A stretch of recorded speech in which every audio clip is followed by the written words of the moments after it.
Mandal of Patna region. Our principals and teachers and all my friends. I am Vaishnavi, a student of class 11th, and today I am not here to simply speak about the future.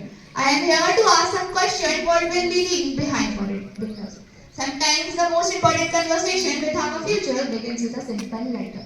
21 years. It is something about between the moment and the India of 2K47.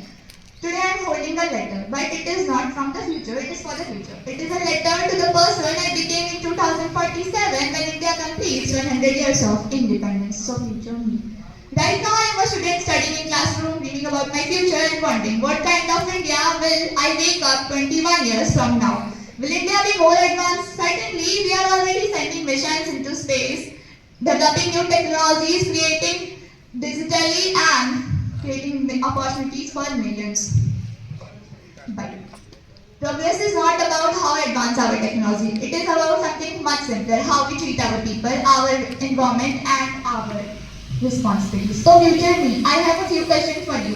Did we protect the water we once took for granted? Did we make education accessible to each child? Did we use technology to create, discover and solve problems instead of allowing it to control us? Did we remain united while celebrating this diversity which makes India, US and Canada कि मेरा देश बदलेगा काफी नहीं है हमें खुद से पूछना होगा कि मैं क्या बदलूंगा.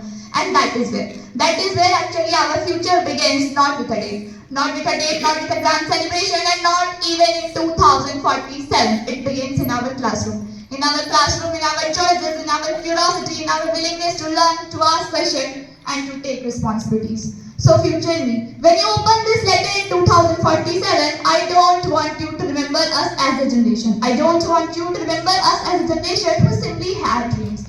I want you to remember us as a generation who turned those dreams into decisions and those decisions into change. Because the India of 2047 is not someone else's responsibility, it is ours. If you ask me when we started building it, I won't say 2047, I will say it's today. And that's all from my side. Thanks and have a wonderful day.